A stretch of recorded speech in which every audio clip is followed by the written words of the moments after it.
All right.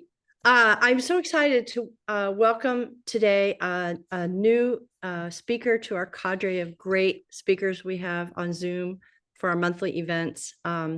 Melanie is a professional, both trainer and in behavior. So she has a business that helps, people with their birds. But before we met her for the first time at our wellness retreat this year, but I have to say, in great gratitude to her, before that, she helped us numerous times with transport. So everybody's welcome to the transport team. There's never enough help in that regard. But thank you so much for being here today, Melanie. This is a great topic. Vocalization is always an issue with a naturally noisy bird, especially if you live with one of those especially loud ones like cockatoos. But thank you again for being here. And when you're finished, we'll come back for Q&A. So yeah, well, thank you for having me. And hopefully we learn a lot together today. Okay, so I want to go ahead and get started on this. I want to just pin me just in case. So this is my presentation on decreasing screaming behaviors in parrots.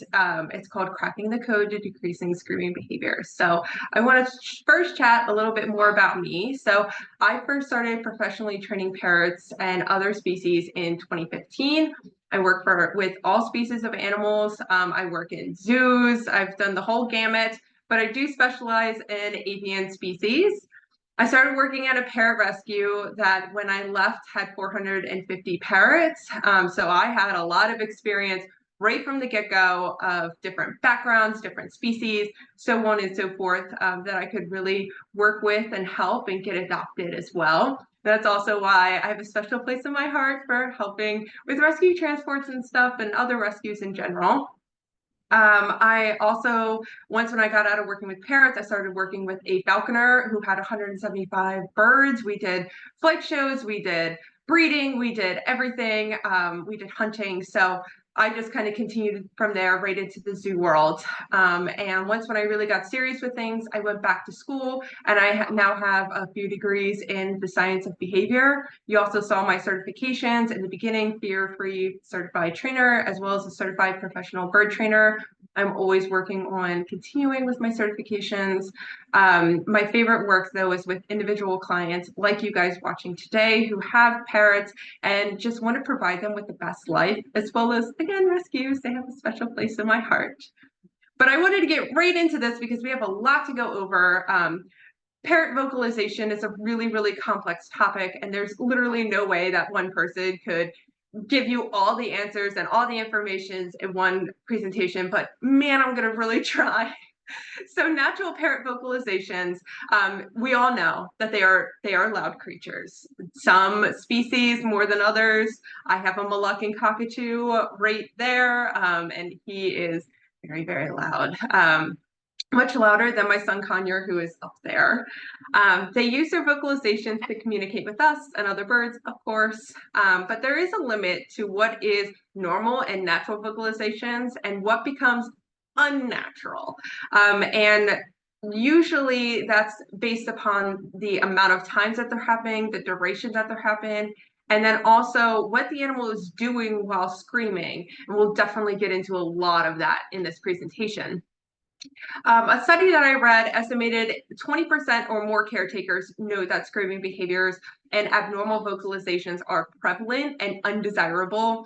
I definitely think that's much higher. I think that is a very modest estimation. So a lot of people will come to me and say that they've tried online methods or they don't want to work with a professional because there's online methods out there, and you are completely right. There are online methods out there, but usually they don't work. And one of the big ones that you see going around is to ignore the screaming and leave the room. And sometimes it's also paired with the advice of to encourage and reinforce vocalizations that you do like, which is also known as differential reinforcement procedure. But generally ignoring, and then also on top of that, reinforcing a desirable behavior instead is a method called extinction. So you ignore the undesirable behaviors and reinforce desirable ones to decrease the rate of the undesirable behavior happening again. So this is a great method for like in the moment. I don't necessarily have too big of a gripe with it.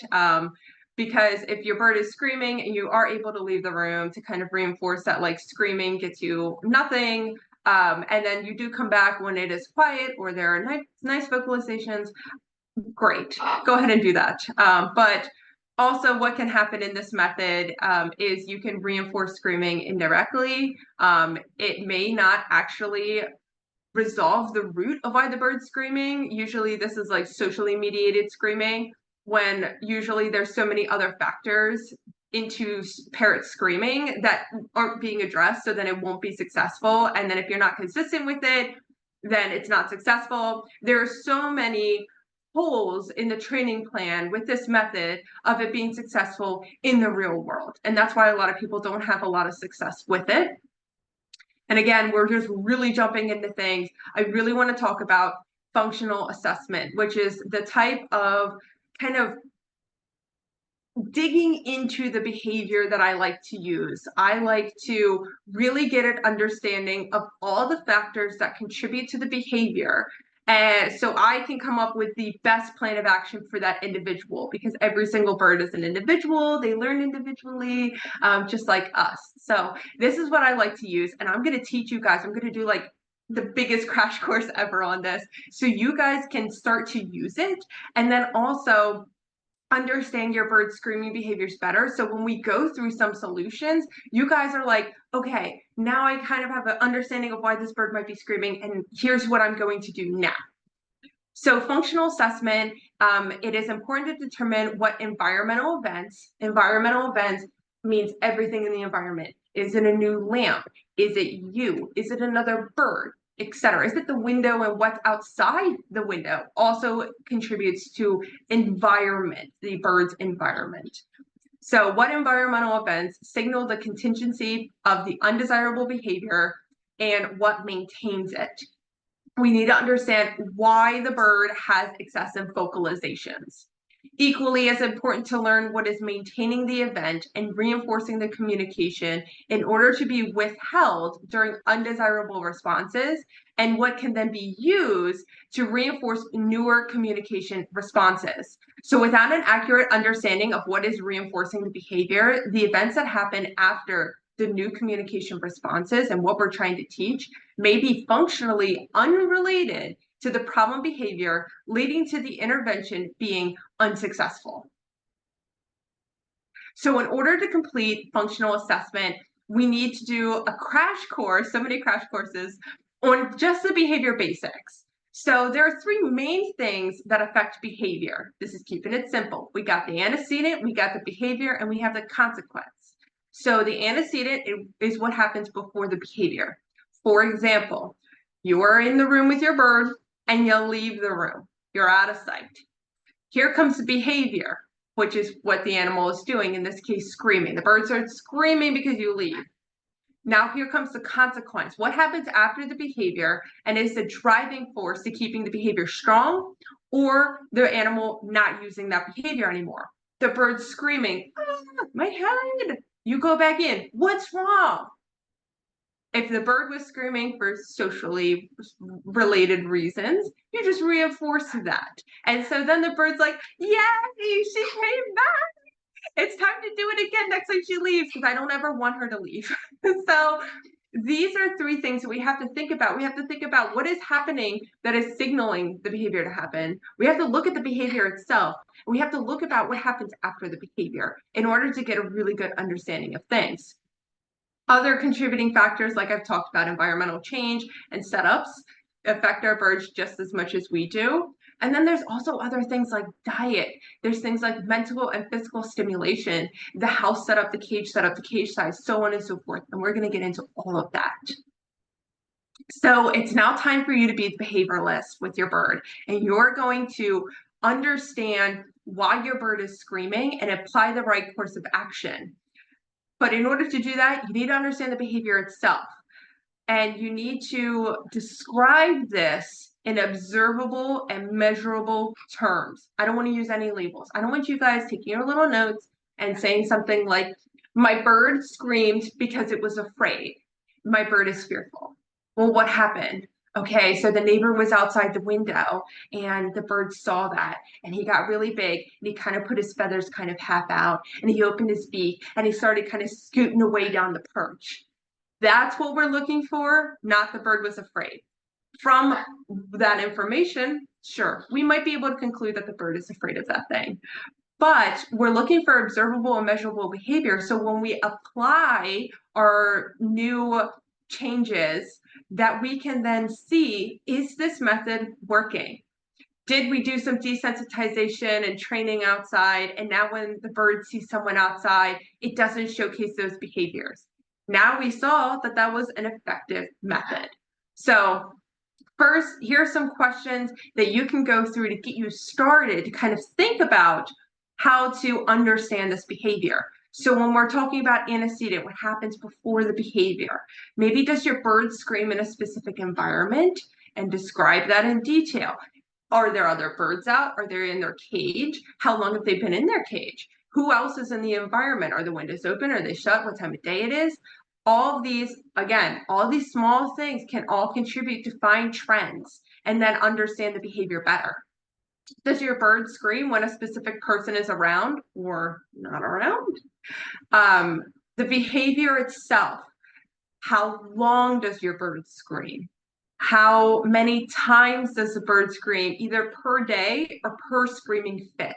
So with Alfie, my Moluccan cockatoo, who will be picked on this entire presentation, we love him. He does a scream and he'll hang by his beak and he kind of does a little half flap, his feet hanging down. He does this on the cage bars primarily, but also can do it on perches. And he will do 7 screams. It's and does that 7 times. He stops and he pauses a minute and then he goes back to the 7. So what I would say is his screaming duration lasted 10 minutes and he did 7 ahs in a row consistently to find that pattern. It's abnormal and repetitive, but that's, again, a different conversation.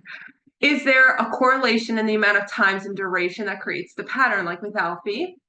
And does your bird do any stereotypical behaviors while screaming?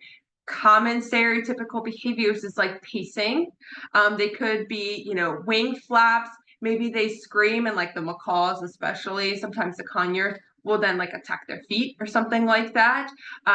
These are all things that we want to keep in mind to understand the screaming behavior itself. Now the consequences. So how do you respond, or how does other people respond in the house?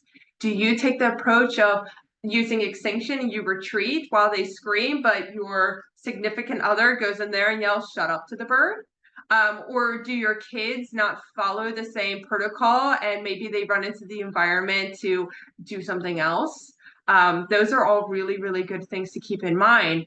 What does your bird do after? Do they start grooming themselves, which is a de-arousal, trying to de-stress, de-escalate, and calm down? Does your bird still pace afterwards? Does it attack a toy? What is it doing? Does it just sit there? Could just sit there. Is there anything that gets your bird to stop? And I know a lot of you have probably given your bird food to get them to stop. Does food help? Does giving a toy help? Does coming back in the room help? Does taking them out of their cage help? All of these things we need to know in order to best understand the behavior. And these are just starting questions. Once when you start looking at things, go a little deeper if you can. So here are some variables that can affect screaming. So now that we have a general understanding of maybe why the bird is screaming or under what specific conditions, now we're going to kind of see what kind of fits into this puzzle. So I always like to start with medical reasons because this is not my field. This is your vet's field. I always like to take the least intrusive, most effective method. And this is the start of it. Is your bird healthy? Birds can be more vocal because they're in pain or have other medical conditions. If your bird is losing its eyesight, that can cause an increase in screaming. That's like one of my first things that I want to check is eyesight. Is the bird okay? This can affect any species at any age, even your little baby birds, all the way up to your old farts that you rescue like I do. Best to be sure that your bird has been to the vet within the past year. That is always recommended. But if you see, like, within the past month and a half, like your bird has been screaming so much, and don't blame it on hormones, you don't know why, you should go to the vet now, even if you have been within the past year, or call your vet and just chat about this, because it could be something that is coming up. I also recommend a physical and blood work. I also sometimes recommend disease testing, especially for avian parvovirus and avian ganglionoridis.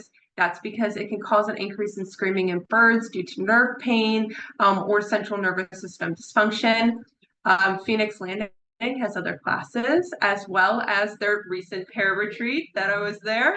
We had a really long segment on just avian parvovirus and avian ganglionoridis. So wonderful resources out there to learn more about this and see if it applies, as well as talking to your vet. Not my field. Radiographs can also be helpful to look at a lot of internal structures. Great for older parrots. Merlin, who is somewhere up there, my blue and gold macaw, I knew him my entire life. He's older than me, and he came from a family friend. And that I asked them, like, any medical conditions, and they're like, nope, he's really healthy. Outwardly, super healthy looking. But when we did these testing, we found an old break in his wing. We found some arthritis in his feet due to a really small cage size, one perch. And then we also found that he had avian parvovirus. So this all could affect behavior, especially screaming. So definitely check with your vet. The next thing that we definitely need to talk about is diet. And I have a diet 101 course. I know that there's other classes. I think Phoenix Landing might have one or two out there on different diets for parrot and stuff like that. I have it on my website if you want to look. It's free. It's just a little crash course, but diet definitely affects behavior. So artificial dyes and colorants should not be in parrot diets. I had my own personal bird, a maroon-bellied conure, plucked himself silly when he was on a diet with artificial dyes and colorants, and stopped when he wasn't. High diets in fats, like a cedar nutmegs, as well as high in sugars. Check the ingredients, because there are specific brands that have literally sugar in the ingredients, and it's one of the main ones. If we're given sugar and fat to parrots, they use that to have extra energy. And if we can't burn off that energy, then you're going to see abnormal behaviors, not just with screaming, but otherwise as well. So freeze-dried and heat-dried fruits are also very high in sugar. I didn't know quite how significant this was until I got my own dehydrator for my birds for little treats and stuff. But when you take, a chunk of food, you dehydrate it, it gets real small. So that little piece of dried papaya that's the size of your pinky nail, it was actually a much bigger piece, and it retains those sugars. So just keep in mind those things when feeding it to your bird. Food items, including pellets that are high in phytoestrogens, like alfalfa, can increase reproductive-based screaming behaviors. And this is the only time I'm really talking about hormonal or reproductive-based screaming behaviors, because really, for that to be a thing, there has to be other reproductive behaviors happening at the same time. A lot of people blame everything on hormones. Completely different topic. Phoenix Landing definitely has really good talks about hormones. I've listened to them. They're great. So just keep in mind, if your pellet is high in alfalfa, keep those things in mind if your bird is very screamy. But also, with it being hormonal related or reproductive related, they have to have those other behaviors included. We cannot compare wild diets to the diets of our captive parrots, because this isn't the rainforest, okay? They're not flying all the time. They're not spending 8+ hours a day eating. They're spending 90 minutes a day eating. This is a completely different environment. So we can't compare what they eat in the wild to what they eat in our homes. So yes, definitely check out other videos if you are interested. I know in my Diet 101 course, free on my website, at the end, I suggest a parrot nutritionist that I love. If you want to get even more into diet, she's wonderful. So the cage and its effects. Cage is a big thing. A cage marketing to specific species likely doesn't fit their needs. what I recommend, and I know AAV has very similar dimensions and sizes that they also recommend, but I want the length of the cage to be at least double the bird's wingspan. So like for a macaw, you're looking at probably like an 8-foot wide cage, which is not what is marketed to macaw cages. The width, though, going this way would be their wingspan, and the height is the height of the bird, including the tail. This is hard to follow. My own macaw that is up there, he's in a 5-foot by 5-foot, 6-foot high aviary. That's technically not double his wingspan. I get it. Get as big of a cage as you can afford, size-wise, space-wise, financially, etc. And we're always ever growing in our journey with parrot husbandry. I know I started with the tiny little Petco cages 20 years ago. Bird needs to really be able to fully flap without hitting any toy or perch to get that exercise, to keep the muscles up. And also that is a species specific behavior, using the wings. Let's let them use it in all the environments that they're in. They need various perching options and foraging opportunities that change daily. And we're going to talk a lot more about foraging and enrichment in this talk. But also, you need a cage to fit your bird specific needs. I take in a lot of disabled birds, so a lot of them are in smaller cages than I would recommend the average bird. A more active bird, a bigger bird, should definitely be in, again, a cage as big as they can. Some birds who have been in small cages throughout their whole life may not be able to go from teeny tiny cage to huge mansion all in one go. Sometimes you need to work them up. I did do that with my yellow-naped Jojo way back in the day. Some birds' cages are in a spare room, which can be isolating. Some birds scream less when they're more in the action. Birds are highly social animals and will call for their flock to come, which can increase screaming in the house if they're not around or they're not seeing you a whole lot. But also, on the flip side, some birds get really stimulated in busy environments, and that can cause an increase in screaming. So this is where understanding your specific bird or reaching out to me if you have any questions, even just through email, a quick little question, that's fine, can really help you develop the exact training plan for your individual bird. Physical exercise. Birds need a lot of room to climb, fly, and explore. A 3-foot little T-perch like this one over here. T-perches are just like this, sometimes H-perches, which are like this, with then a perch kind of in the middle, making an H shape. These are very common parrot stands, and although they're great in a lot of ways, this is also really limiting to our very active birds. You can see some of my hanging branches up here. I've created many systems around my house for them. So you don't need to buy expensive Java or Manzanita trees. The price of them is kind of ridiculous at this point. You can also source your own parrot-safe wood. I have classes on my website about doing this and making your own perches and your own stands and stuff like that. But also, there are wonderful websites out there. There are wonderful resources out there that you can then decide what wood you use and how you sanitize it, how you clean it, etc. Everyone is individual and how they feel about stuff like that. Having multiple different areas for your bird to explore keeps things new and interesting. So maybe you have smaller setups, but in multiple different rooms that you can kind of cycle them through to keep it nice and new. Explore different heights and moving perches to get exercise. So we have lower perches, we have higher perches, we have boings, we have rope swings. I try to do everything that I possibly can outside of the bird's cage and inside the bird's cage as well. The parrots in our homes are incredibly lazy compared to their wild counterparts and how they're designed to be. So we definitely want to keep them up and moving and keep those physical needs top priority. But exercise does not have to be just flying, because not every parrot can, not every person wants their bird flying. It's very personal and it's very individualized. So if you can increase foraging complexities by making your bird hang upside down, showering if they flap, not if they're just standing there, not actually, doing anything, but if they're flapping, they're having a good time, that is excellent exercise without flapping and flying.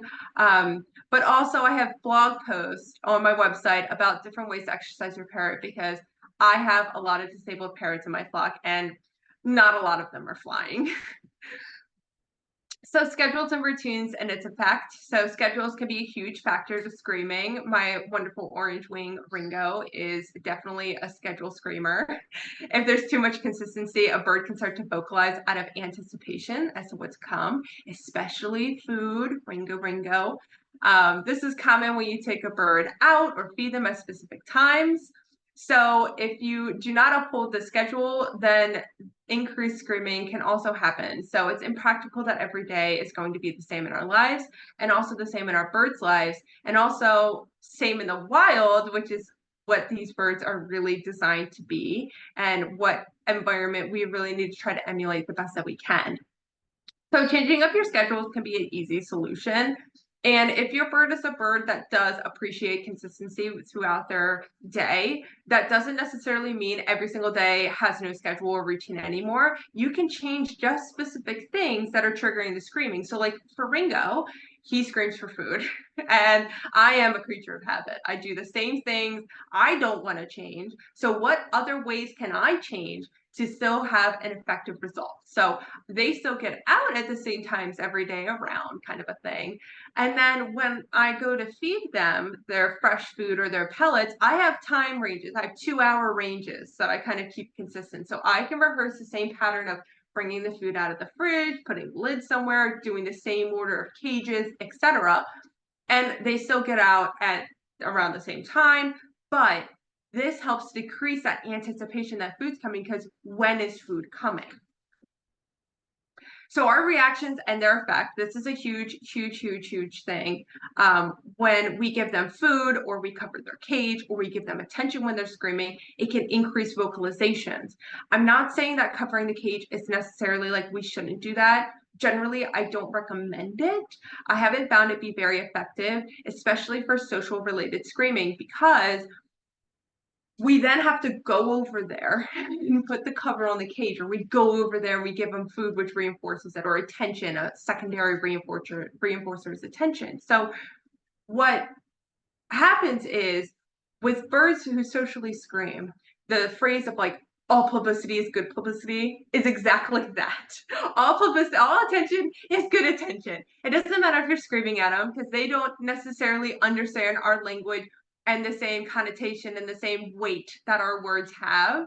And if we go up and approach them, even if we're not talking, even if we don't make eye contact, whatever it is, we're still approaching them. So that little bit, that little sliver, they're like, whoo, we did it. Let's do it again. So even just walking past the room to get to another can be reinforcing for specific birds in specific situations. So what can happen is we give up while they're screaming. So let's say we're trying to use extinction or whatever, and we're like, you know, the bird's been screaming for 10 minutes straight and your ears are bleeding at this point. You're like, oh my God, like I can't even see straight. And so then after 10 minutes, you go back in there and you like give up. I don't like the word, but that's the only word I could come up with. So then the bird learns, when she leaves the room, I'll scream for 10 minutes and she will be back. And that can increase and increase and increase and increase. And now we have birds screaming for like 2 hours straight and we're in deep trouble. So using extinction when other people also live in the environment can be challenging, like we were talking about before. And some people won't take it seriously, will forget, or will cave. So this puts the screaming on an intermittent schedule reinforcement, which is a very fancy term, which pretty much means that it's not being reinforced every single time. And there's different like parameters to follow, but that's getting too much into it.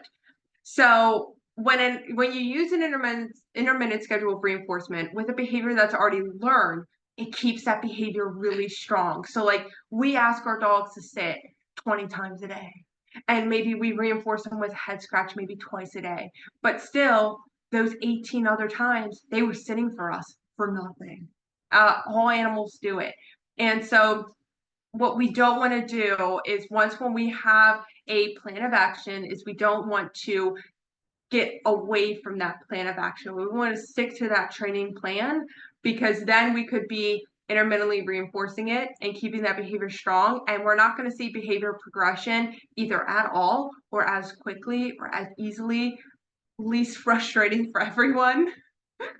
So not enough socialization and its effects. So they're very social creatures. We know this. And in the wild, they're generally never alone. And in our homes, we cannot meet these needs, point blank, period. So there's still a high level of socialization that needs to happen. So generally for most birds, 3 hours or less of being out of the cage and being around people, I would say is really not enough. And this is, again, individualized, but we're trying to make a generalized class, so I have to find a generalized number. Socialization does not mean that the bird has to be on us or we have their undivided attention. I have 3 birds in the room with me right now getting socialization because I'm here with them. They're hearing me talk. Occasionally I was looking at them, and so on and so forth. So it doesn't have to be one-on-one attention. If their social needs aren't being met, can increase screaming because they want our attention. They need it.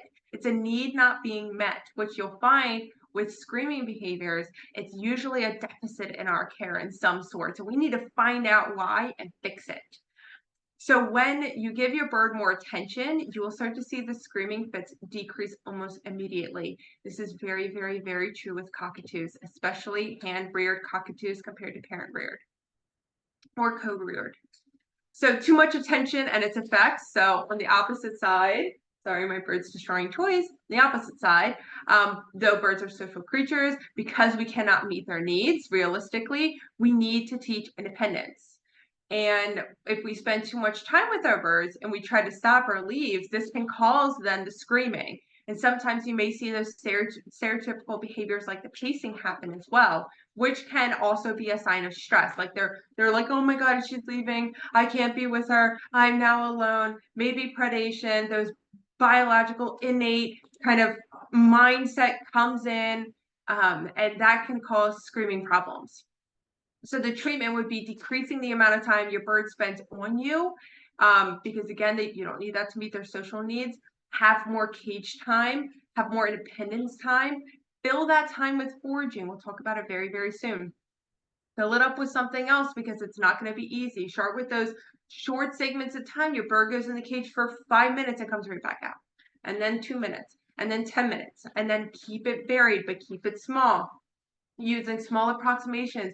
Increase that duration of time for an hour, 2 hours, even if you're working from home. I primarily work from home unless I'm at facilities or clients' houses. So I'm here a lot in my office. And my birds are still in their cages, even though I'm right here, and they could technically be out because I want them to be comfortable in their cages and comfortable without me around. Decrease petting even on the head because parrots aren't tactical creatures like dogs. So we don't want to do a whole lot of mushy, gushy, gushy. They're not spending their entire days preening each other in the wild. They're spending majority of their days finding food and eating, which they don't do here. So foraging can help with that. Give time in the cage. They don't have to be 100% out all the time while you're there. This allows for separation and the ability to learn what to do in your absence, which decreases the chances and typos of isolation distress from happening. So a lot of people will say that their bird has separation anxiety, and in what I found a lot with people, especially with birds, is it's not separation anxiety, it's isolation distress. The animal doesn't know what to do when you're not there. So we like to teach them what to do, which is like foraging and other activities like that. The mental simulation, they're very, very smart animals. Very, very, very smart. They have very similar cognitive abilities to us, if not even more complex. We're still learning about it. There was a wonderful study that I read. It came out, I think, in 2021. Don't quote me. If you would like it, email me. I will let you know the title and everything like that and where to find it. But I'm telling you what, beautifully done. Very, very technical. I had to Google a lot of what does this mean, but it was very, very amazing.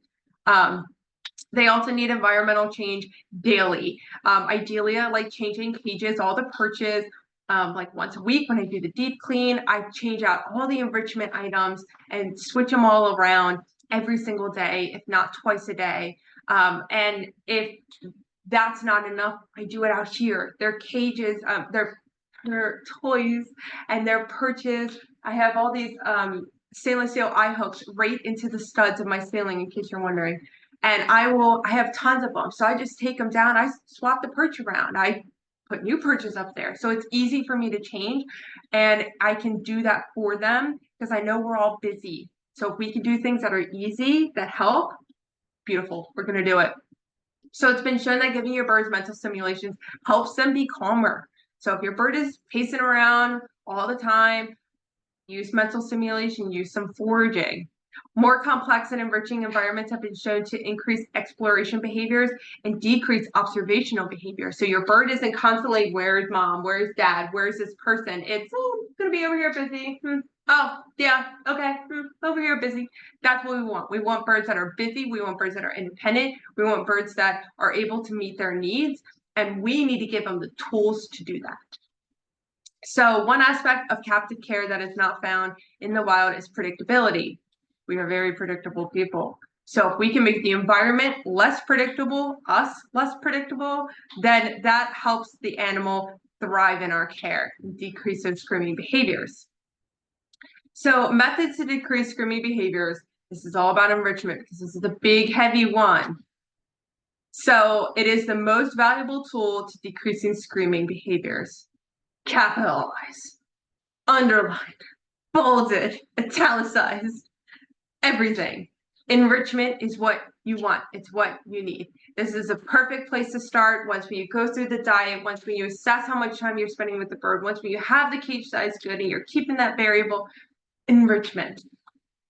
Defined as adding items and stimuli to the environment that will increase behavioral change within the animal, as well as increase species-specific behaviors to enhance the animal's welfare. It's an arousal of their senses using at least one of the 5 senses. It helps create independence. It can aid in training plans to change behavior based on specific animals and behavioral modification plans. It allows for choice, mental stimulation, and help the animals cope with captive life.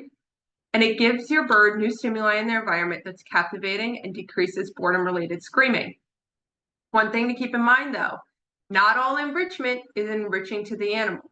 So when I was at ABMA this year, which is the behavior conference I was presenting at, there was a wonderful slide that was talking about big cat enrichment and how there's kind of staples within that. And every different species reacted differently, and every individual reacted differently as to what they found enriching, how much time they spent doing that thing, and how quick they went to that enrichment item to experience it. And that's the same with parrots. So you can't just throw parrot toys that you got from the pet store in there and be like, this is enriching because it's a parrot toy. Your bird may not like wood toys. Your bird may not like acrylic foragers. Your bird may not like that color. So really individualize and make sure your bird finds it enriching. You'll figure that out by how they are changing their behaviors, and also how fast they want to engage in it with it, how much they're engaging with it. Are they destroying said parrot toy like they should be, or is it a cage ornament?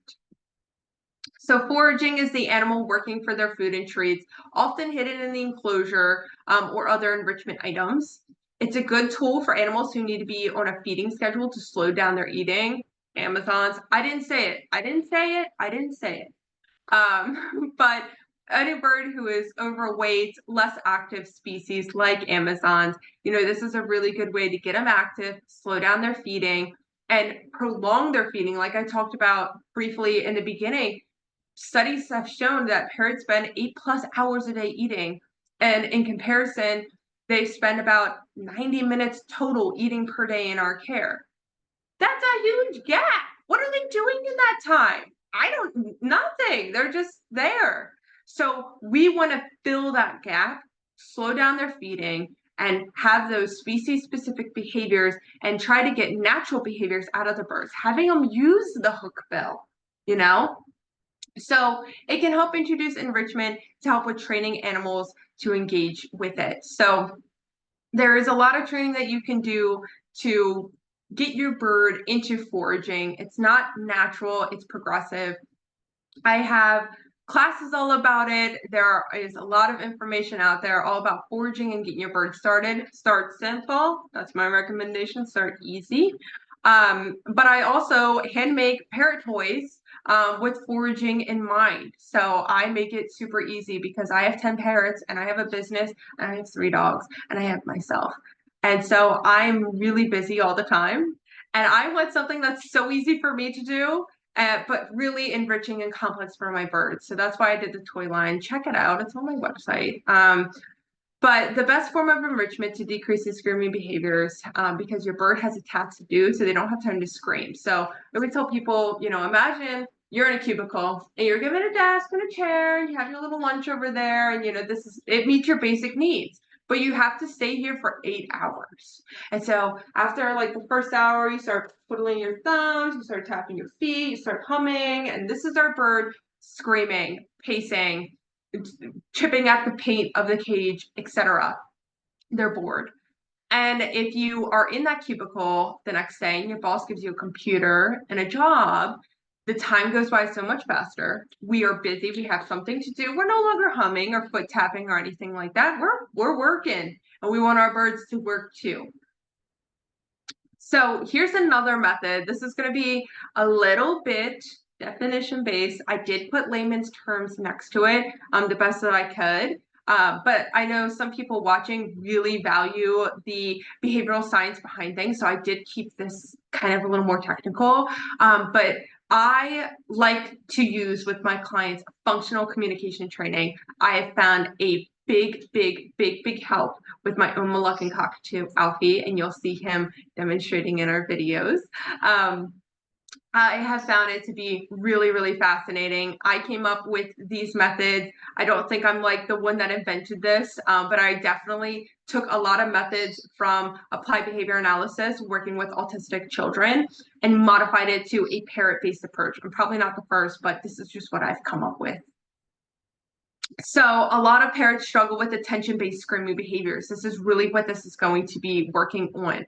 Birds who have been hand-reared, specific species like cockatoos, they all have an increase in attention-based screaming behaviors compared to others. So even when other methods haven't worked and have been used, other management strategies and modifications to diet and environment still may not be enough to decrease these screaming behaviors, and they're still unnatural because we're not actually focusing on this social relation to these screaming behaviors. So to help parrots not be bounced around from placement to placement, I wanted to come up with a solution to decrease screaming behaviors effectively, and especially in our well-loved cockatoos. We love them. Easily access resources for caretakers like online searches and social media leads to methods that are not practical, relying heavily on the extinction, which is impractical, frustrated, ineffective, and stressful for everyone. It opens up the possibility for a more practical, easier solution to teach parrots new skills that help them better cope with their captive environment. So functional communication training. It's in the ABA field with autistic individuals. It has been heavily noted as one of the most effective behavioral interventions for severe behaviors, including disruptive behaviors, aggression, attention-seeking behaviors, bizarre vocalizations, stereotypy, and inappropriate communication behaviors. We're focusing on the communication behaviors, but if you want to do this for other behaviors mentioned above, feel free to reach out to me because we can definitely kind of get something together for you.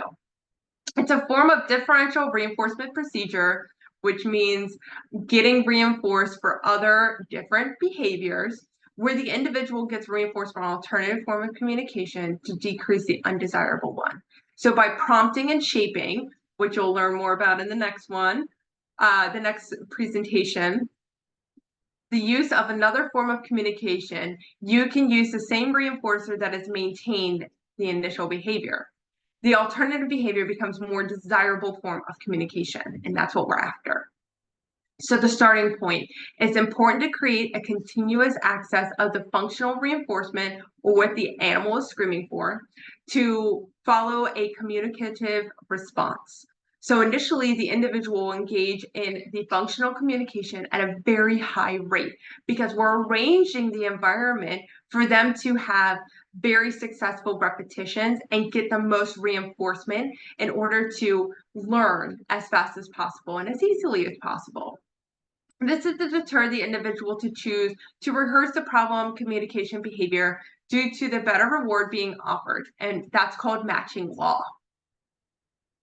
So schedule reinforcement and the thinning of them. This is where we get a little technical. I'm going to try to be as surface level as possible. It's a tool to help manage when the responses happen too frequently or at inappropriate times. So pretty much what we're after is when the bird uses that new functional communication tool, and I'm getting to it. When they use it, we can't just drop everything and go immediately there. So what we want to do is increase the amount of time between when they ask for attention and when we can give attention. So the goal is to create a delay in the intervals of time between communication responses and reinforcer delivery, reinforcer being that attention. This can be done using multiple schedules, which is, again, we're getting a little technical, but that are arranged in 2 or more component schedules of reinforcement, or the types of reinforcement, how we're reinforcing, under what conditions are we reinforcing, or punishment, which means to decrease the rate of a behavior happening again. That is a technical term. Don't let the connotations and the weight of that word deter you from listening to me. To alternate sequentially associated with a unique stimulus. So a solution for extremely high rate functional communication responses by establishing stimulus control, or how the presence or absence of a stimulus can affect behavior. For attention, maintain undesirable behaviors, adding a delay of reinforcement following the alternative communicative behavior by gradually increasing the delay aids in the practicability of the training. So again, we can't just drop everything to go give that bird attention all the time. We want them to let us know they want attention. We want to communicate we are coming, and then we will give them that attention.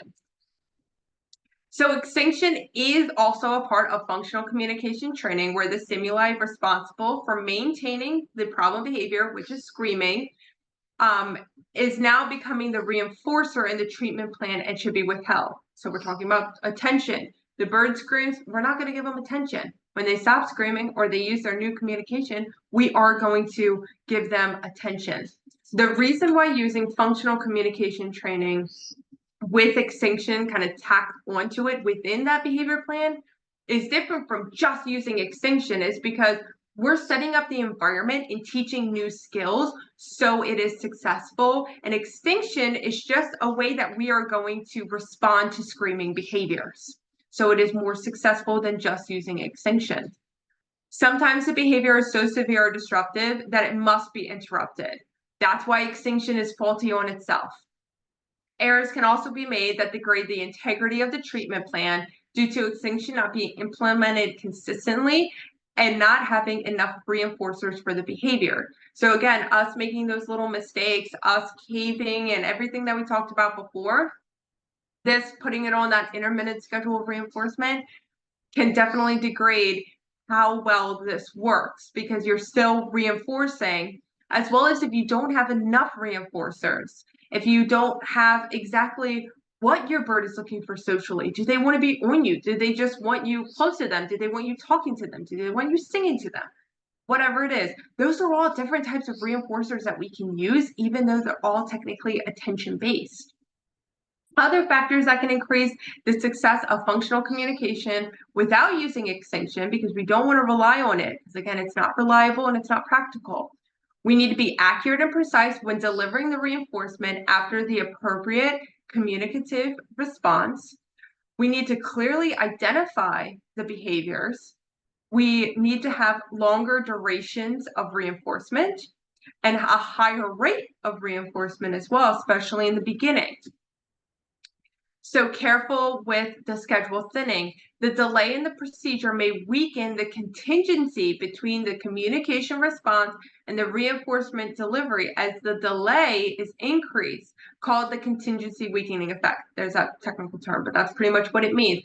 If we put too much time between these two things, the animal is going to go back to screaming.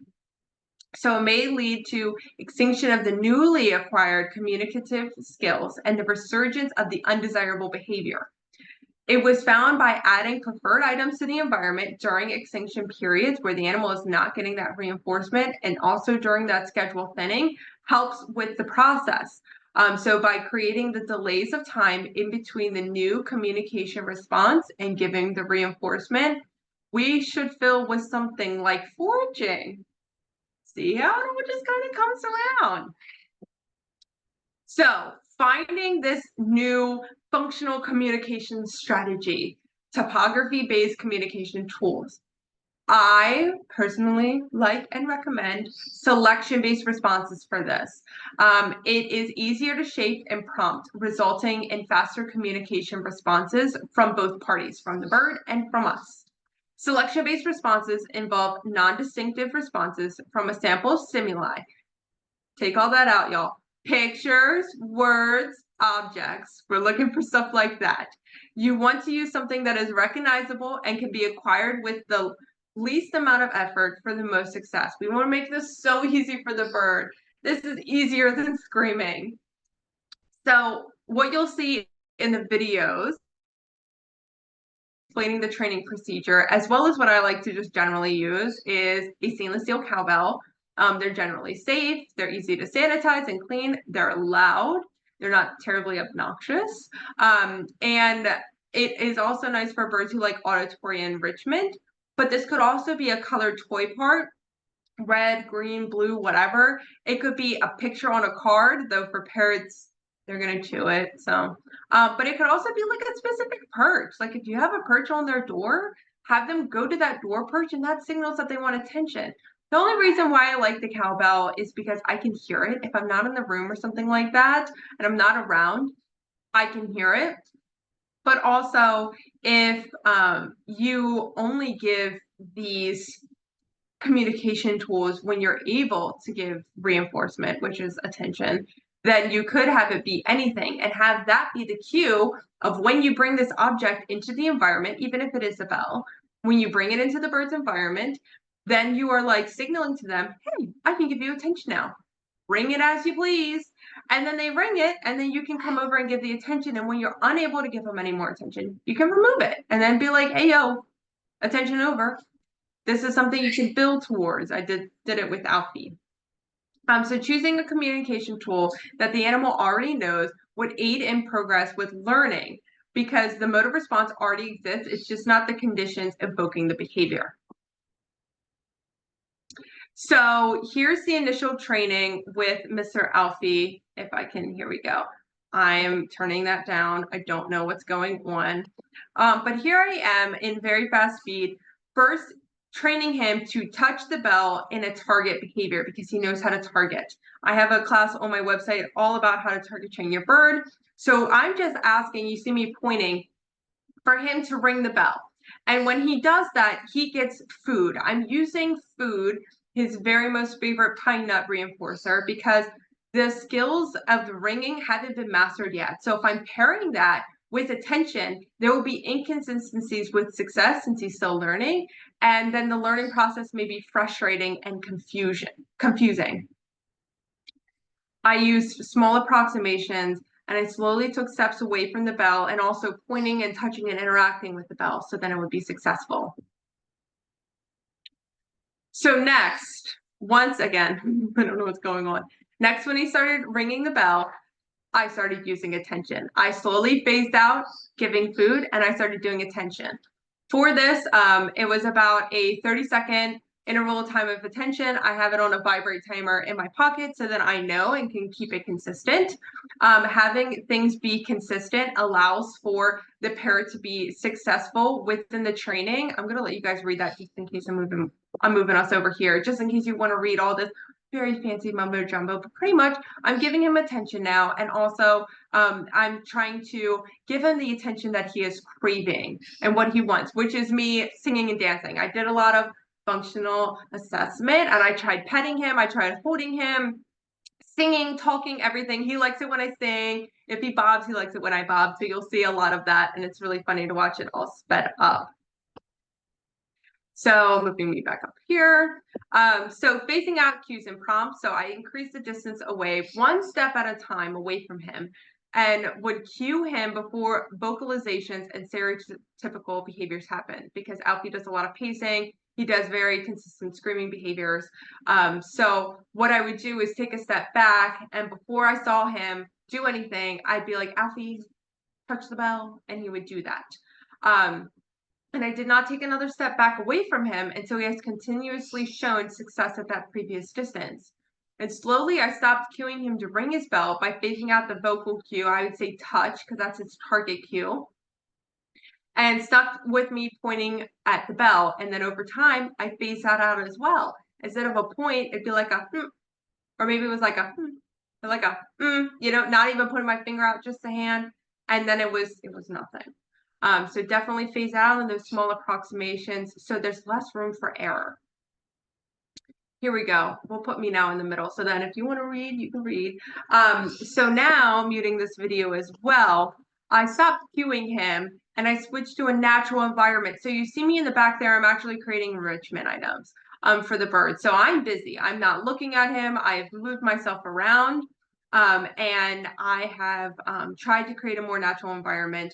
He does ring the bell a lot in this initial stage, and I come immediately because we haven't started to do that schedule thinning. So you saw me walk right back there, and I had to walk right back because we're not in that step in the training plan. And you want to change your body orientation and the different tasks you're doing and stuff to help generalize this behavior or have the behavior happen in any environment under any conditions. That's kind of the goal to the behavior being mastered. So now we're going to go into the actual schedule thinning. And I will also mute this, but pretty much what he does is when he rings the bell, what I'm going to do is say, I'm coming, and I'm immediately going over there. That small approximation. I'm adding in that new cue. Now later on, when he rings it, I say, I'm coming, and I wait a couple of seconds, and then I go over. And then I keep doing that. Today he wanted to be held in this training session, so that's why I went to go hold him. But you can see now he rang it in this duration of time. I said that I was coming, but I was increasing that duration of time before I actually went to him. And this is slowly using a fixed time interval. So that means the same time every time. Anywhere from, I always recommend anywhere from 1 to 5 seconds. 1 second, you're going to be really successful. Small approximation. 5 seconds, depending on the bird. So I would start with 1 second or 2 seconds. He'd ring it, I'm coming. 1, 2, go over to him. Once when he's successful with that for a period of time, I would then, because say we chose 2 seconds, fixed rate, 4 seconds. It brings predictability within the training to decrease the rate of those behaviors happening. He knows I'm coming. He knows it's going to be X duration of time. And I slowly built that up until about a minute or so, because in the current environment, it would take me about a minute to kind of pause what I'm doing and go over there. But also, I want to keep training this indefinitely because I may not be able to come over for 20 minutes. I'm on a call here, you know? So that way you can be successful using this small approximation. So again, I did use extinction because of the use of least and most prompting, setting up the learner to perform the behavior correctly and gain reinforcement easily while decreasing the chances of errors happening. There was still brief extinction that had to be used. And all I did was I simply left the room while he screamed. And I did not come back until he stopped screaming for about a minute, because Alfie does pauses. So I kind of timed his pauses to learn that a minute was like double the amount of his pauses. I recommend at least a minute or more. So then your bird doesn't correlate you coming back with screaming behaviors. So through antecedent arrangement, by creating the environment more desirable for the behaviors to be completed easier, extinction wasn't heavily used, and it's not heavily used with birds that I work on with this. It's just like, if this happens, and generally, again, it's through schedule thinning when it happens, and maybe we are just using too much time before, you know, the I'm coming cue or whatever it is, and you actually getting there. So we just need to go back in the training plan where we were last successful. Behavior resurgence, or the old behaviors coming back, which would be screaming, does happen within this, especially when extinction is used. So if you see that, just know it's normal, but also don't just take it as, oh, this is normal. We shouldn't be seeing that. We should only be seeing success. So that's in a perfect world scenario. That is our goal. And so we really take these faults of going back to behavior resurgence and using extinction, and we say, well, how can we just not use this? What happened? Over time, through careful reinforcement delivery, timing, environmental control, the duration of screaming decreased and the amount of time the bird chose to ring the bell increased. So here's the conclusion. There's a variety of variables and factors that can influence unnatural screaming behaviors in parrots, and there's a host of different training and modifications in the environment that you can try. This is a generalized class. It's really, really hard for me to talk to X amount of people generally about a topic because it is so individualized. So hopefully this kind of gets your mind churning. You kind of get on this right path to learn more about the behaviors and have some new things to try. Overall, again, there's no quiet or silent parrots, only individuals with varying personalities. But it is unnatural scrutiny behaviors that we do see a lot. And so we do want to work through that and figure out why they're doing that and how to decrease it, because it does show that there is some sort of deficit in their care.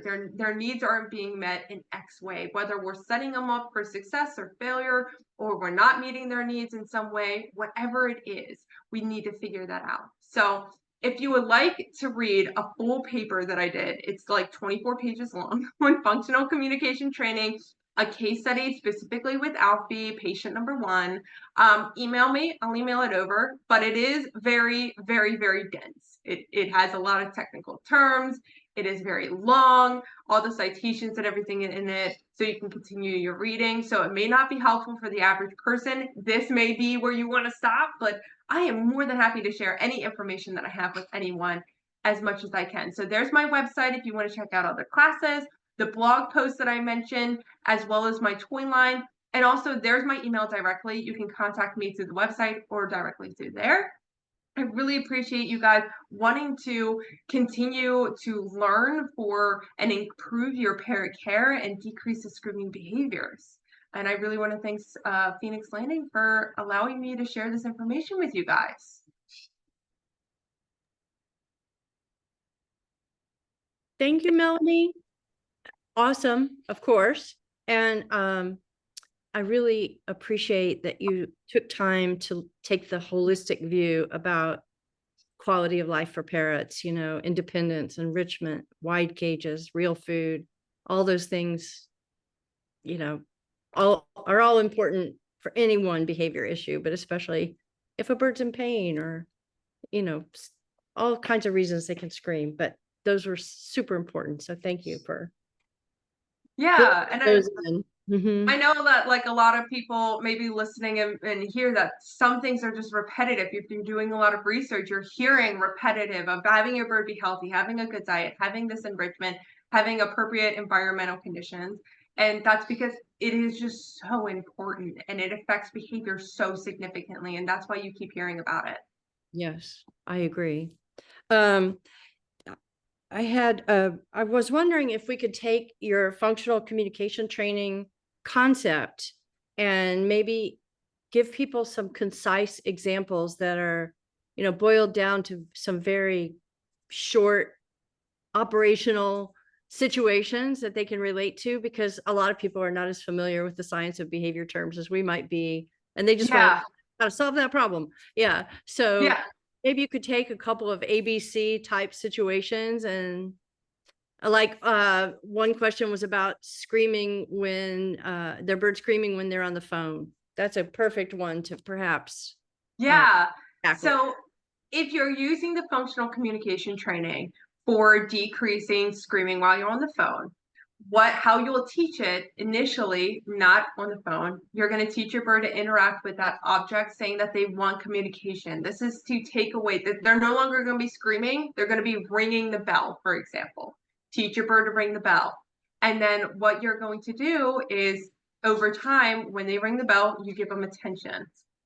And when that's consistent, now you're going to put a slight delay to it. So they ring the bell and you wait a second, you say that you're coming, and then you go. And then 2 seconds, 3 seconds, 5 seconds, so on and so forth. So you build that duration of time, because if you're on the phone, you can't just hop off the phone to give your bird attention. And then when you build up that duration of time, you can also at the same time put the bell in the environment when you can give attention. So the bell isn't in the environment when you're on the phone. You can't talk to your bird while you're on the phone unless they want to be held and they're fine with you being on the phone and their attention seeking is because they just want to be held. You could probably do something like that if you're comfortable, but just bringing the bell or whatever object you use in and out of the environment itself, especially once when the behavior is taught and paired that when I ring this, I get attention. And then if the bell's not there and he wants attention and they're screaming, but you're not giving them attention, that will decrease that behavior. So then they're like, wait a second, bell's here. I ring it, I get attention. That's how I get attention. And oh, I'm not going to scream right now. The bell's not here. I'm not going to get attention. And that can really help with this method to decrease that. But it's really hard with the individual birds. I don't know if that's technically the right approach for you. Maybe it's not the right approach for your bird in that situation, but also maybe it's not the right approach for you. Maybe you don't have the time or want to be so training savvy and technically with your bird to train this behavior. Maybe you want something simple. Maybe we can just go in another room or shut the door so then it's muffled or something like that. Maybe we can give a foraging toy if we know we have a scheduled call. Those are the type of things that I would look into if you're not really wanting to dive into doing all this training, but also mental stimulation could decrease screaming behavior. So it's whatever works best for you. I hope that makes more sense. Yeah, I agree. In fact, sometimes the best way to solve a problem is to prevent the problem. So if you know you're going to be on the phone, be on it someplace else. Yeah. Somebody had the same question about a doorbell. And I guess the question I have is maybe it's okay a bird screams when the doorbell rings. And maybe that's, unless it becomes dysfunctional, of course. Yeah, and I talk about that with a lot of my dog clients with barking dogs. It's like, yeah, it's startling, and it's always paired with someone new coming in or something happening, a package or whatever. There's commotion, there's excitement. And again, we have four walls around our birds and these walls don't change. So if they're not given enough environmental change, this environmental change of the doorbell ringing is like, oh my God, finally something's happening. Maybe they're a little stressed. Oh my God, I'm not used to something happening. Whatever the reason is, we have to then say like, well, this is a part of it. But also, if they're continuing for 10 minutes down the line, now we're kind of getting like a little unnatural and something that we might have to work on. So maybe they do a few screams because it's, oh my God, now this ringing noise is here and I wasn't expecting it. Maybe I was napping. I don't know. And then we can just kind of move on from it and teach the bird to do a different behavior. You know, maybe they go to that perch on the door if they want out instead of screaming that they went out to check out what's going on. Or maybe they go and they interact with a toy and kind of focus on that instead of focusing on everything else on the environment around them. Yeah. Or pair the doorbell to go with hello. Yeah. Or something else. Or just get a smart doorbell that vibrates your phone and there's no ringing in the house. And now we don't have to worry about it anymore. We have beautiful technology to aid us. I thought your vibration on the phone was a great idea for time, increasing time. Yeah. I'm sure they can sense it, but not like a ding or dong would be. Yeah. Yeah, and I learned a lot of that from working in the behavioral research field. And I just got back from the Keys doing that with dolphins, where any little change, any little consistency can be another cue, can be more information and create that pattern. And if I don't want that pattern, then I'm going to limit that. But I want to stay consistent with that 30 seconds or so, because that's what really worked for Alfie as an appropriate amount of time of reinforcer of me standing there smiling, talking, and bobbing my head at him. That's great. By the way, for anybody who's here today from IAABC, your secret code word, let's say, is decibels. How's that for screaming? Decibels. So email us with that phrase, and then we'll give you the code for your CEUs. Let's see. Somebody else wanted to know if they should. Issue for screaming is too much. I believe my issue for screaming is too much attention. Should I anticipate the screaming to decrease slowly over time by introducing these methods? Yes. It's hard for me to say if you're going to see success because I don't know your bird and I don't know the situation and every animal is an individual. But if you do spend too much time with your bird, by slowly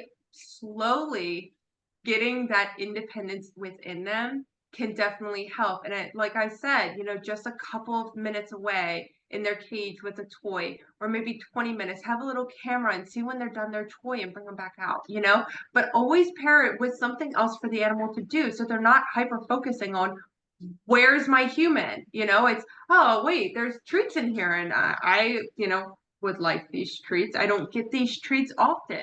Withholding those nuts and those seeds and all the dried fruits or whatever treats you like to give from their food bowl and using it for foraging increases motivation within foraging.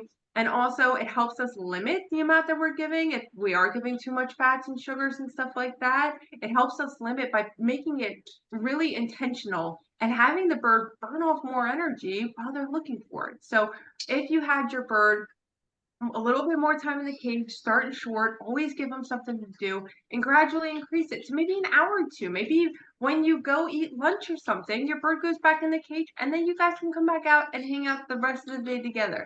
It doesn't necessarily mean that your bird has to be in the cage 8 hours a day in order to be more functional within the environment and decrease their screamings, behaviors, and the amount of time and preparation of time. But if we can just kind of keep them away a little bit, because what if you go on vacation? Some birds do feather destructive behaviors because of stress, because they're always with you and now you're gone. So if we don't set our birds up for that, if your bird gets injured, it needs to be in a medical cage. It needs to be able to be independent. And that will also then altogether help decrease those screaming behaviors if they spend too much time with you. I agree, especially cockatoos. Cockatoos absolutely need to learn independence. Yes, and I have a window in front of me into the bird room, and Alfie is right here at the window, and he's bobbing his head up and down like, yeah, we need independence. Like, yeah, we need to decrease screaming. It seems like it's the key to living successfully with a cockatoo is teaching them independence, because they are so prone to want to be tactile. Yeah. Mm-hmm. Yeah. Sheila had a good question about dogs. Sometimes when parrots scream, that hurts the dog's ears, and they don't want to deal with it and they leave. So is there a way to kind of find that balance between parrot noise and dog? Yeah. Yeah. I have 3 dogs and I have 10 parrots. I think I mentioned it. And I have 2 basset hounds and a dachshund, in case anyone wants to know. And I have a variety of species of birds. And again, I have a Moluccan. I got a loudmouth in there. And so if you find that your dogs are barking at the screaming, which could then keep the screaming going longer or something like that, or just too chaotic or whatever it is, I'd work on desensitizing the parrot screaming to the dog. It's easier to train the dog than it is the bird, especially a natural behavior that the bird does. If the bird is screaming unnaturally, hold on a second, but for the dog's sake, the screaming is not going away. And so let's work on that. I have an entire class on desensitizing, especially noise. It's all included. If you check on my website, email me if you want the link or whatever. But we want to start with the small amount of noise. Something, record your parrot screaming, have it on your phone on the lowest volume. Play it. If there's no reaction, treat. Awesome. We love that. Increase that sound over time. Now you've maxed out your phone. Go get a portable speaker and do that. The problem will be within the training that there will be screaming and there will be barking. And throughout the training process, that will happen, unfortunately. But hopefully, we're also going to work with the bird to decrease those screaming behaviors at the same time. So why is the bird screaming? Does it need something else to do? Is it certain environmental triggers that we can then give them something else to do so they're not focused on that? And so when we combine them together, we have a really solid approach to at least decrease the chances of it happening. I don't think, again, it's going to be perfect. I can't say that. I don't know you. I don't know if this method would technically work. If you want to email me, more power to you. I would love to help you. But that would be my initial thoughts of where to start with something like that. I like that idea of pairing some kind of positive reward with a little bit of sound of the screaming. You could do that in another room, another place, and just continue to pair that in longer and longer time frames. That's a great idea. Yeah. And I've had issues with my one basset hound, Ramona. I had her since she was little. She's always grown up around the birds. No problems with the birds.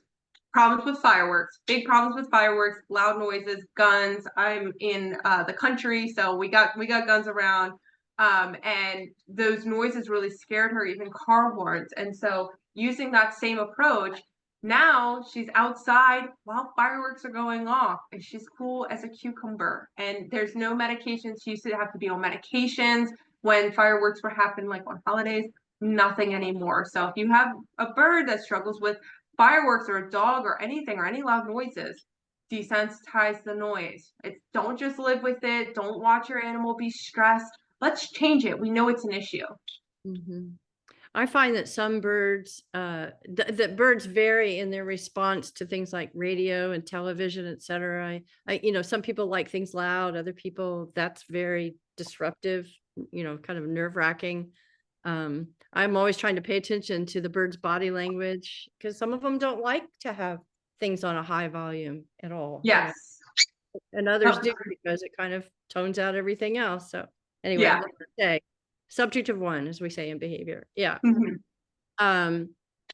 What if the environmental issue's out of your control? Train nearby has changed the whistle blown and caused all birds to scream.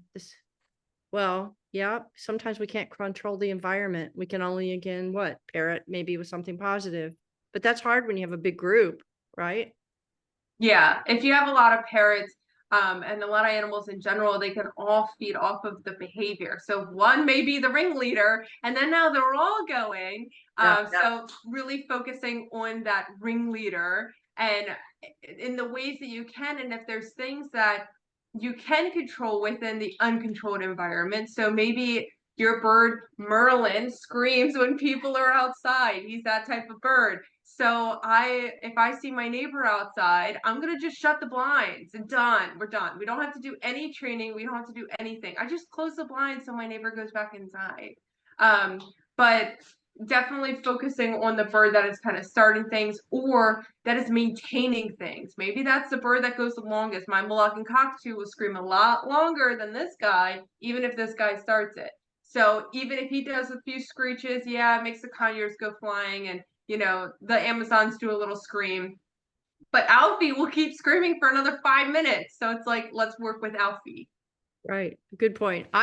Sometimes I put my earplugs in if I'm in a room full of, birds that are paying attention to the very subtle changes that body language that I might respond. And I find that takes the edge off of my hearing and mitigates them from feeling the need to respond because they thought I responded, right? So yeah. And I wear noise reducing headphones. I got them from Home Depot for like people who, use heavy machinery or do lawn care all day. And I'll put my earbuds inside of them and I don't hear nothing. So y'all can scream all day long. Whatever you're screaming about, it's not affecting me, which can really be helpful when you have a situation that and I don't like to say this, especially generally, because I feel like we can always modify behavior to some degree. There's always room for improvement. But at the end of the day, while you're working, or if this is something that is just going to be prevalent, having that escape and keeping yourself sane helps with also keeping the bird in a good environment. We don't want to be frustrated and possibly taking it out impulsively on our birds in any way, even if it's just neglecting to go in there that day because, oh my God, you've been screaming and I don't want to take you out because you've been screaming. And now the bird's screaming because you're not taking them out and they're bored. And then we're like in this perpetual cycle. Right. So if we could wear the headphones and go in there and give them enrichment or still take them out and still be sane, that helps a lot. And Moluccans technically are potentially 135 decibels, which is more than we're supposed to let our ears deal with. So, protect yourself too. So yeah, can't totally fight nature. Shamar just mentioned that when her bird screams when she leaves the house, and I know she has a single macaw. So I just want to say, Shamar, sometimes that's a natural behavior for being alone. So ergo, listen to what Melanie had to say about enrichment. That's the time to make sure there's something new that's equally motivating.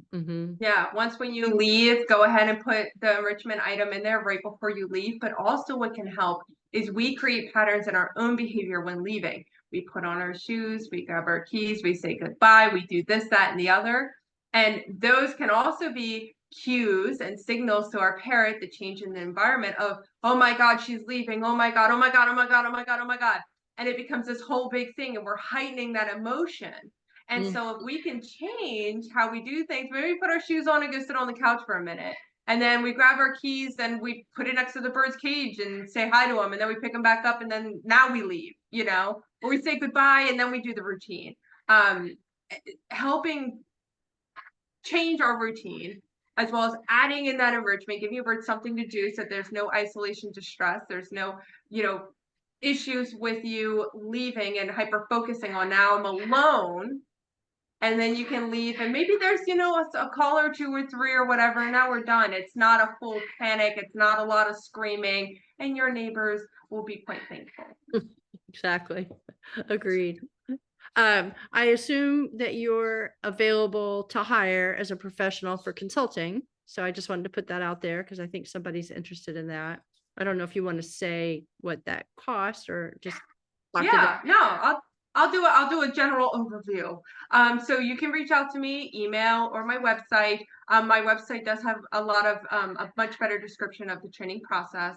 I work internationally, I work online. Or if you're in the Maryland kind of region, I can work with you in person. I usually try to do like specific days where I do all my New Jersey clients and all my PA clients, and I try to set stuff up like that. But online is usually better for parents anyway, because I'm a new person, they respond differently, different than like dogs. So I send out a questionnaire form that's really detailed. I go and do functional assessment through that. I ask for videos or photos, anything that you think will be valuable. I create a very, very, very detailed written training plan, step by step, how to teach the behaviors, when to move on to the next step, and troubleshooting. So if you're teaching your bird to step up and your bird bites you, what do I do? How do I handle the situation through the training process? It includes any education you need in order to be successful as well, any environmental management strategies that we're going to use. It is usually like a minimum of 5 pages. It's quite detailed. So you have everything. I have videos that I can send over however you learn best. 1 to 2 hour video call. That's where we go over everything. And so that initial session is $175. Any follow-up sessions are $75 thereafter, and they're about an hour long. We go over what training you've been doing. We watch training videos. We do live training, whatever is best for you. We amend the training plan as training has been successful, if we've seen things come up, or we amend the training plan if we have seen that it's not successful for XYZ reasons. And it's really nice, in order to start with a training plan that I feel like from the information you gave me is the right approach for your individual bird.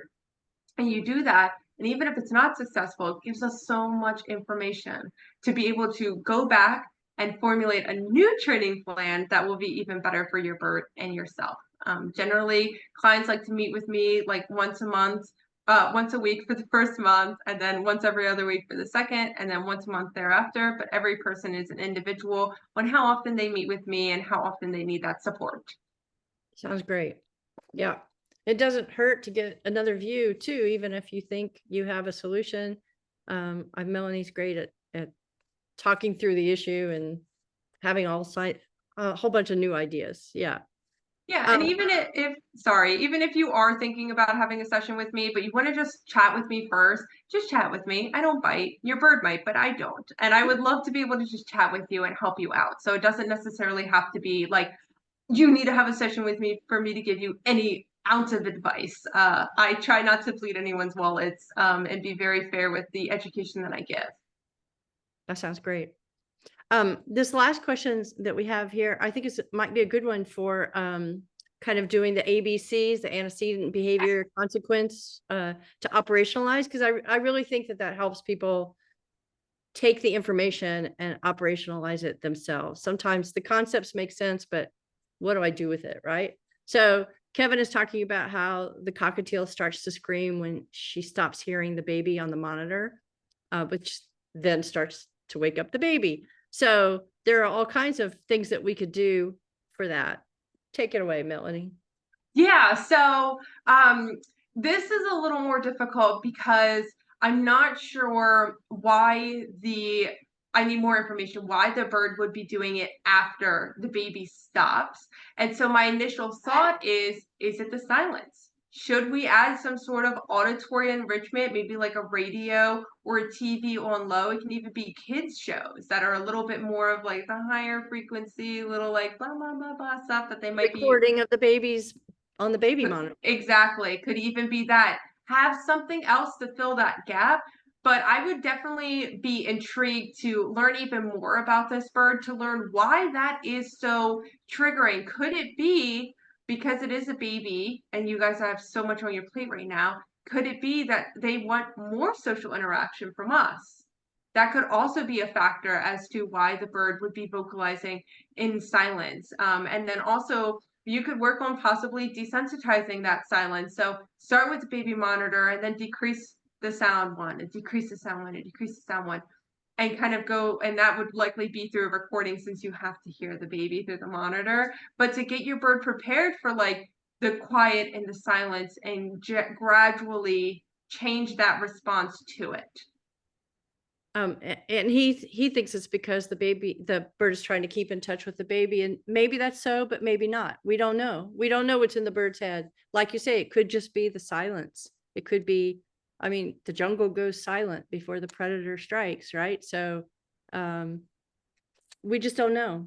But I like pairing it with something as a substitute, an alternative that could be just equally motivating. And I try to not draw too many conclusions like that. Like the parrot, wants to try to keep communicating with the baby because it's very limiting. We put on, like, we're looking through like just a really, really small field of vision of this is what's happening. Instead, let's focus on those behaviors in observable and measurable terms and not try to make too much of those conclusions and too much of those dead ends.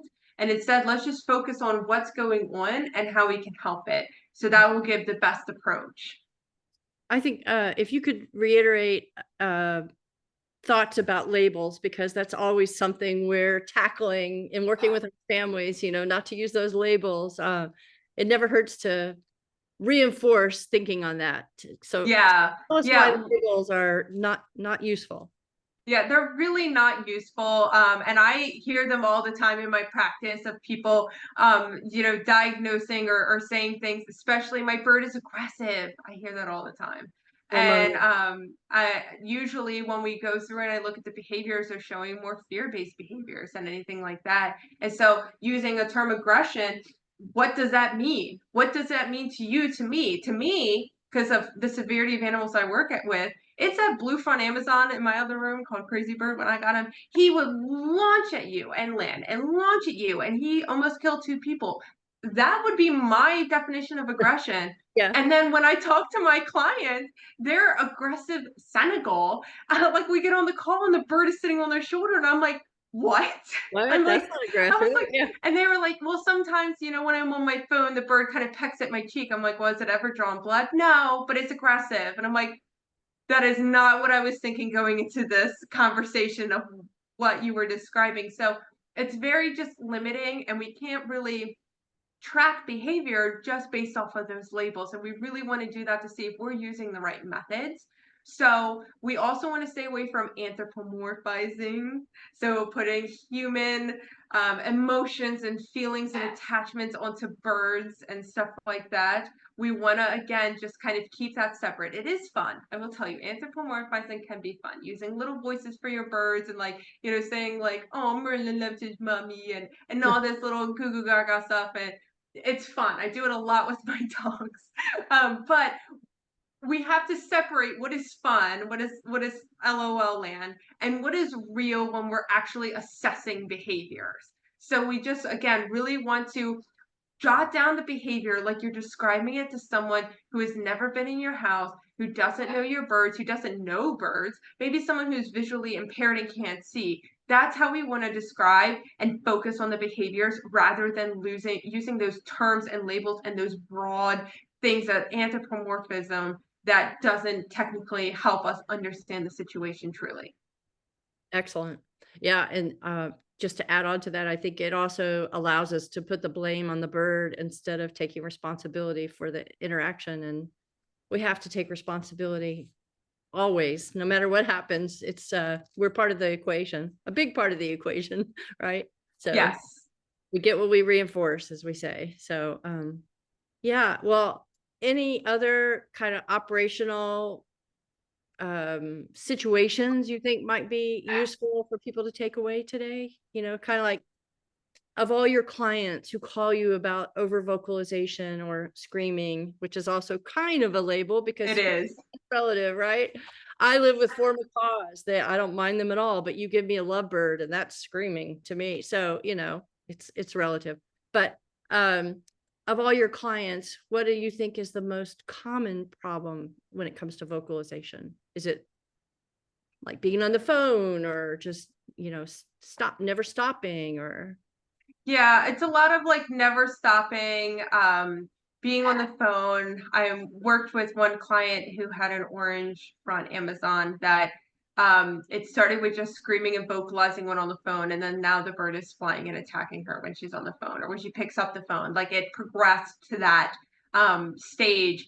But really I what I find the most with my clients and what I want to focus on is the solutions that we use because it's pretty common. I pretty much went over all the main ones that I get, you know, the talking on the phone or the attention not getting enough or too little, having diet issues, medical issues, so on and so forth. But the main solution that we find super effective is the enrichment. Is making sure the cage size is right and enriching, making sure they have room to actually go around, especially if you cannot afford a cage size wise, space wise, financially, a bigger cage to fit those needs. When they're out, they've got to be doing stuff. We got to burn off that energy.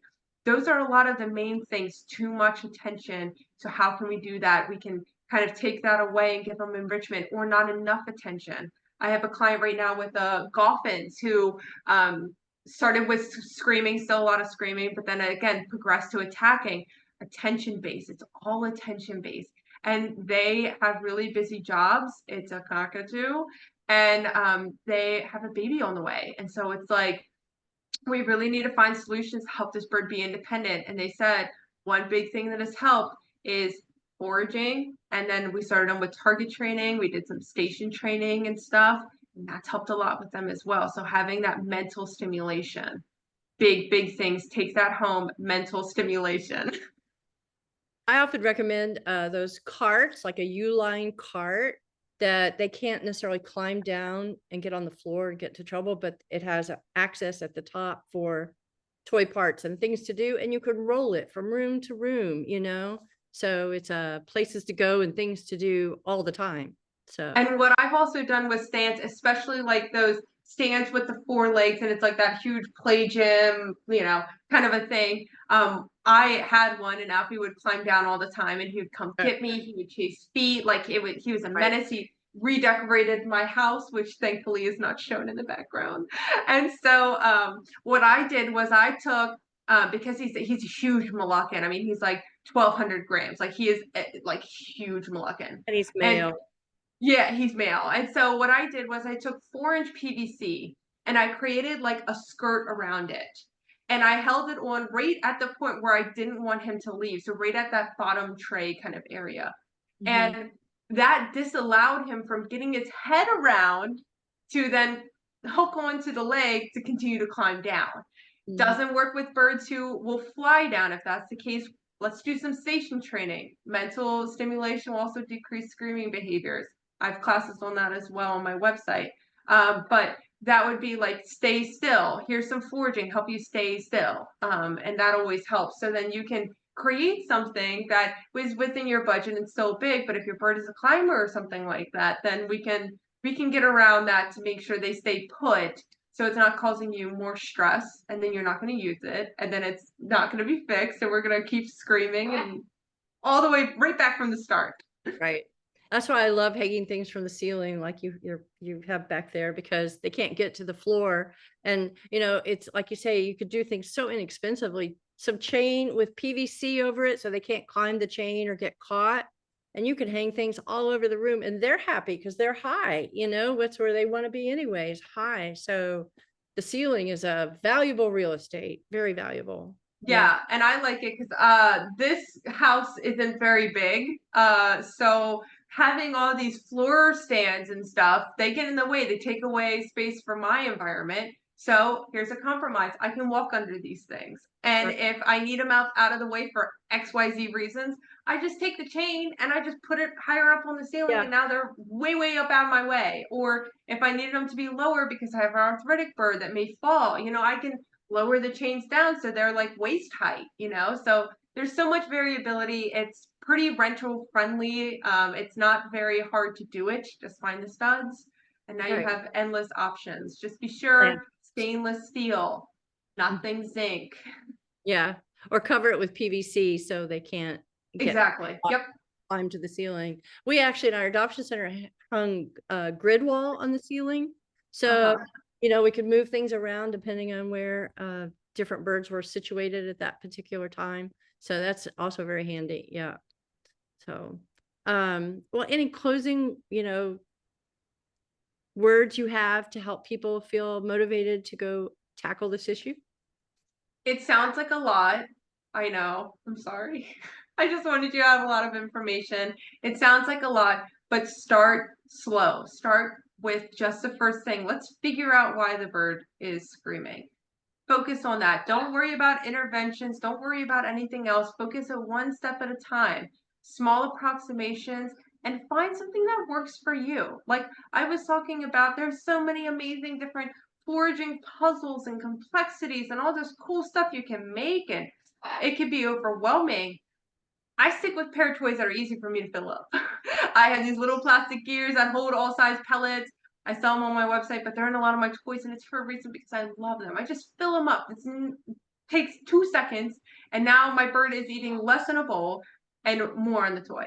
Um, Start small, start with what is digestible. And if you run into any issues, just reach out to me or reach out to any professional. Reach out to your friend, reach out to the rescue you got your bird from or the breeder you got your bird from. Have that support, because that goes a really long way, especially with people who have birds who also have dealt with screaming issues. We all have, and can just either console you, motivate you, push you in the right direction, etc. Because if it's not managed or worked with, like I've talked about with two of my clients just right here, it can get quite serious quite quickly, where you are getting attacked and it's affecting your relationship with your bird.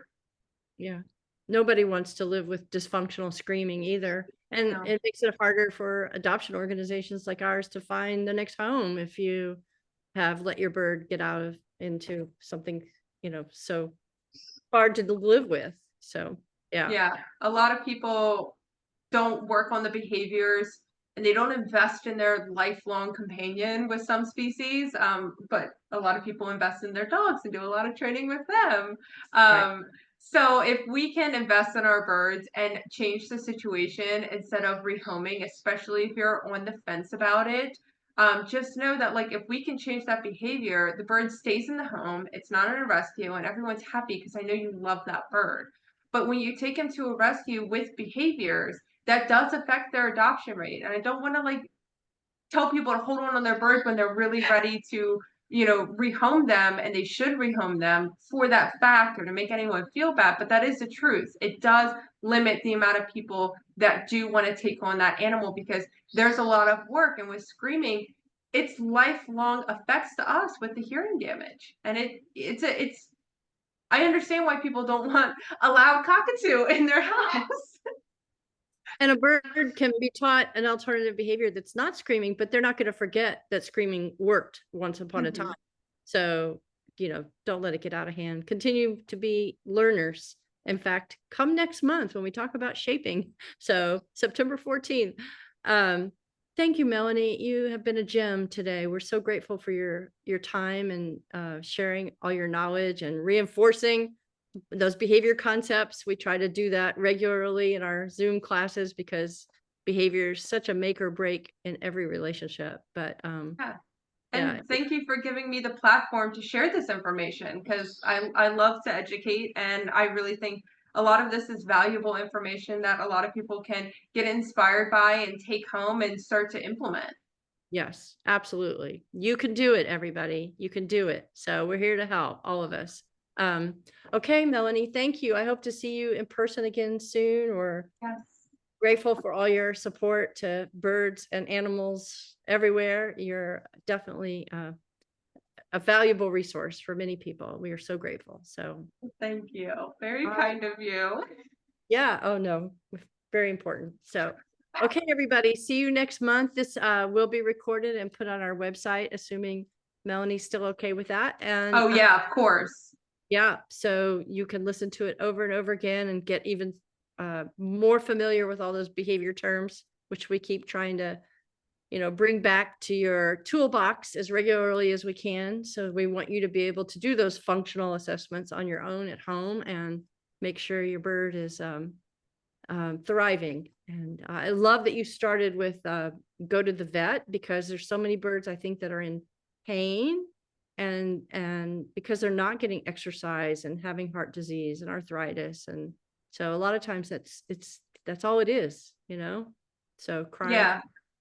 Yeah. And if you guys ever need help finding a vet, or you want a second opinion with a vet, Association of Avian Veterinarians, AAV.org, they have a wonderful veterinary search feature. You can search by distance from you, different certifications and qualifications, so on and so forth. So use that resource. Don't neglect taking your bird to the vet, because something could be wrong. Absolutely. And that's a minimum requirement for us, is that they are a member of the veterinarians we work with. They must be a member of AAV and committed to continued learning, because things are getting better, but avian medicine's still a work in progress. So you need to go to somebody who at least understands birds and is committed to learning about them. That's right. All right. Thanks again, Melanie. See everybody next month. Appreciate you giving us your time today. And I hope you learned a few new things to take home and put to work right away. So, okay. See everybody next month. Bye.